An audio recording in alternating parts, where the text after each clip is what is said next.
Capítulo 370 de Black Clover no ar há algum tempo, né, gente? Pra falar a verdade. No final do vídeo eu vou explicar o porquê eu demorei tanto pra poder aparecer por aqui, mas com a chegada do Asta e dos Touros Negros usando a antimagia lá na capital do reino, o bicho pegou e pegou gostoso, viu? Teve anjo perdendo cabeça, braço, clone do Lúcio sendo trucidado, teve um monte de coisa boa, então bora lá falar sobre tudo isso. E só porque vocês me pediram muito lá no Instagram. Pra quem não se lembra, o 369 tinha acabado com a cabeça de um dos clones do Lúcio sendo arrancada e o Asta tirando onda com a cara dele, perguntando se as chances ainda estavam a favor do vilão. E é exatamente assim que o 370 começa, mas diferente da cara de assustado da cabeça lá que voou no capítulo anterior, nesse daqui, mesmo com todos os anjos que estão indo lá pra cima do Asta, né, sendo despedaçados, o Lúcius original, que tá sentado lá no alto do trono dele, né, aparece sorrindo logo na primeira página. E um pouco mais pra frente, ele de novo vai mostrar aquele sorrisinho desgraçado na cara dele que se eu pudesse arrancava na unha. Mas, por mais que ele não consiga prever o futuro que foi influenciado pelo Asta, já que o Asta é a falha na Matrix ali, né, ele já devia ter preparado alguma coisa pro caso do Asta não ter morrido e assim garantir a sua vitória. Ou pode ser que ele seja só um arrombado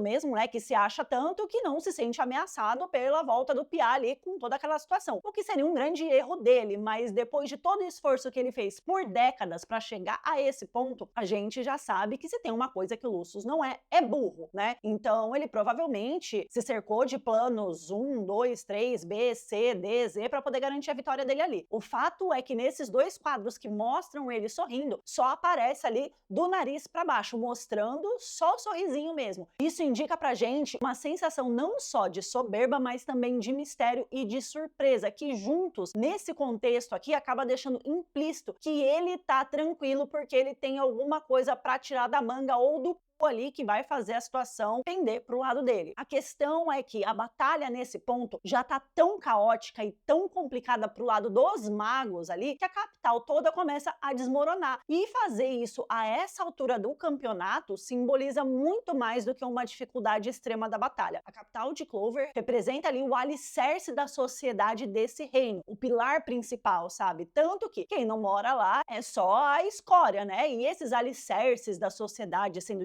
destruídos traz essa simbologia de que é o fim do reino, como se ele tivesse ali prestes a ser apagado do mapa. E para piorar tudo, enquanto tem cavaleiro mágico morrendo, sendo massacrado, cidadãos comuns sendo esmigalhados ali literalmente nessa batalha, a gente tem o corno do rei, que eu nem sei por que é rei nessa desgraça, mostrando mais do que nunca que ele realmente é quem ele é, um cara egoísta que só tá preocupado com seus bens materiais, coisas que simbolizam inclusive status e poder. E por quê? Por que ele se preocupa com isso? Porque na prática ele não tem nada. Ele não tem a empatia do povo, ele não tem o carinho, ele não tem o respeito da população, ou seja, na prática ele não tem poder, ele só tem um título, porque ele é um verdadeiro merda. Ele nunca se preocupou com uma única vida sequer daquele reino. Ele só se preocupa com ele mesmo, e é por isso que ele fica tão desesperado pelo castelo dele tá ruindo ali. Em contrapartida, a gente tem a freira velha lá, né, e uma cacetada de gente tentando fazer o possível ali dentro das condições que eles têm para poder salvar crianças, os mais fracos, coisa que ele, como rei, deveria estar no mínimo comandando ali, né? A gente já viu, por exemplo, lá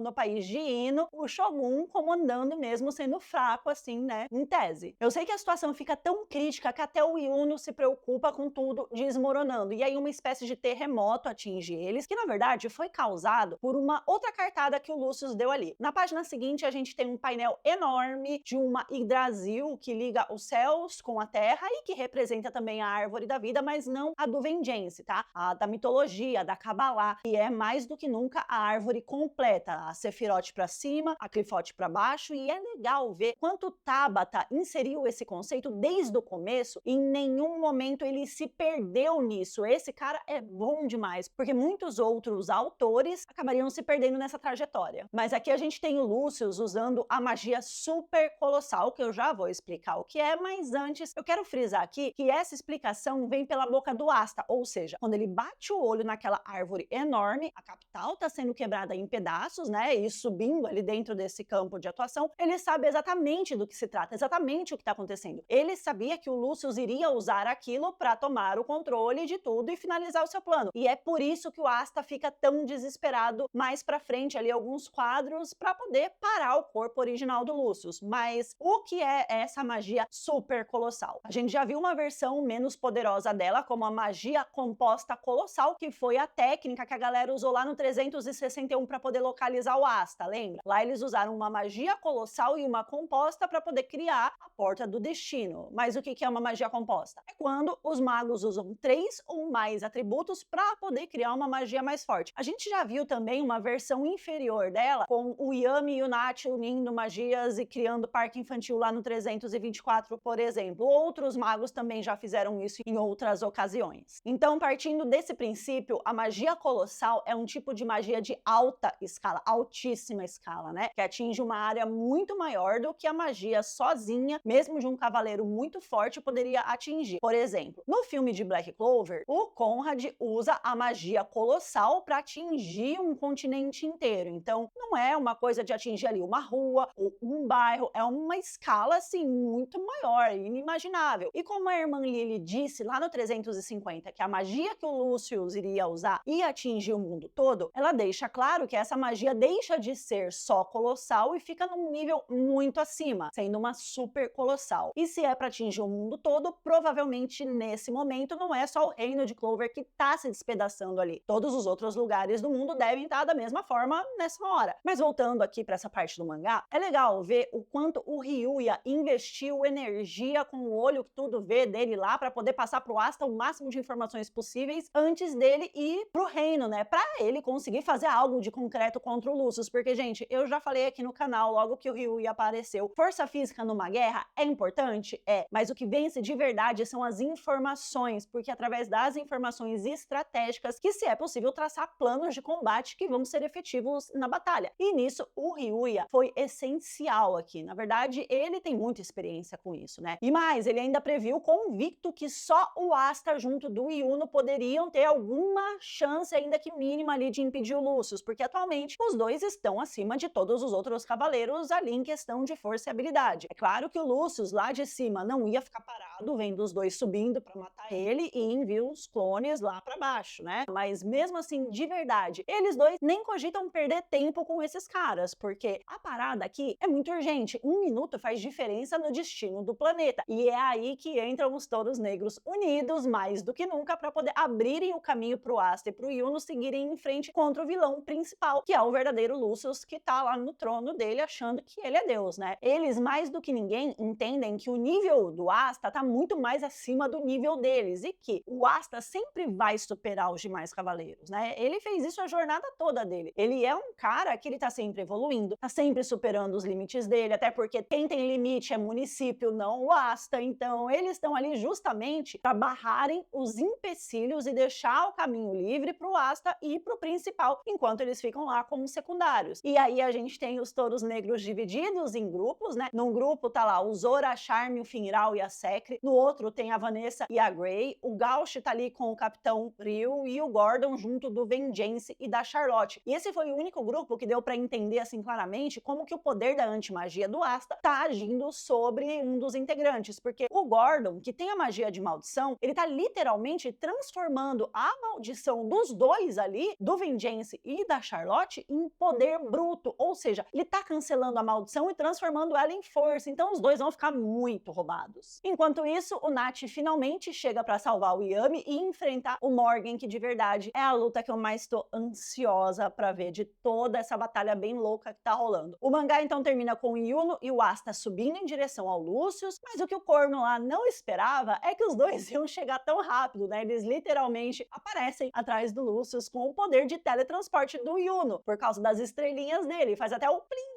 ali. E é assim que termina para vir logo em seguida o capítulo 371, que já saiu junto, né? Eu vou trazer ele em outro vídeo. Fiquem calmos, não se preocupem, nessa semana ele ainda sai. Mas para finalizar aqui, eu quero deixar claro o porquê que eu sumi do canal. Gente, tem dois motivos. O primeiro é que eu me apertei muito com a faculdade. Vocês sabem que eu trabalho o dia todo, né? Eu acordo às 5h30 da manhã, chego em casa às 6 da tarde e às 7 horas eu vou pra facu e só volto às 11 da noite. E aí cada roteiro desse daqui leva bastante tempo para ser feito. Eu faço um monte de pesquisas, muitas vezes eu releio muitas partes do mangá, justamente para não falar merda aqui, né? Porque eu não quero ser cancelada pelos fãs de Black Clover. Quando tem coisas de mitologia ou religiões, então nem se fala, é mais complexo ainda. Então, só de roteiro eu levo de 5 a 12 horas para conseguir finalizar ele. E aí depois tem que fazer a edição, que vai mais umas 3 horas. E aí chegou uns dias que ficaram muito difíceis de eu conseguir conciliar. E aí eu acabei pegando até uma DP numa matéria desgraçada lá na faculdade. E isso me complicou bastante. Aí outra coisa é que o canal aqui tem bastante views quando eu falo de Black Clover. Mas aí quando eu falo de qualquer outro anime, o vídeo flopa muito. E com os hiatos, né, de Black Clover, porque agora ele só sai a cada 3 meses, eu tentei trazer outros animes e como não deu resultado, isso acabou me desanimando bastante, porque é um tempo muito grande investido para não ter visibilidade nenhuma. Se eu ainda tivesse com as minhas noites livres, né, igual eu tinha antes, beleza, eu não ia ligar, porque eu entendo que precisaria trabalhar bastante essa questão para poder atrair público para esses outros vídeos, mas com tão pouco tempo livre sobrando, realmente acabou me desanimando gastar ele em algo que eu não vou ter engajamento, sendo que eu poderia estar estudando para não pegar uma DP. Mas é isso, o vídeo do 371 sai essa semana ainda, tá? Que eu ainda tô de férias. E o 372 e 373 saem agora no começo de agosto. E eu vou estar acabando de voltar às aulas, então eu não vou estar atolada de prova e trabalho. E eu vou trazer o review deles também, tá bom? Eu estou me programando, tentando colocar os meus horários de forma organizada para eu despausar o canal e poder voltar a fazer. Porque assim, de todas as minhas redes sociais e de todos os conteúdos que eu produzo, os aqui do YouTube são os que eu mais gosto de fazer. É aqui que eu posso mostrar de verdade as minhas emoções, que vocês conseguem perceber isso, porque no Reels e no TikTok são vídeos tão curtos que às vezes eu acabo sentindo que fica até meio mecânico, porque eu tenho que passar muita informação em 1 minuto e meio e acaba não tendo tempo de eu dar a minha opinião de verdade, coisa que eu só consigo fazer aqui no YouTube. E aqui eu consigo me conectar muito mais profundamente com vocês. Então é a minha rede social preferida para criar conteúdo. Então eu tô tentando organizar os horários para pelo menos uma vez por semana ter vídeo aí, quem sabe, tá bom? Vamos ver se dá certo, não vou prometer nada, mas é isso.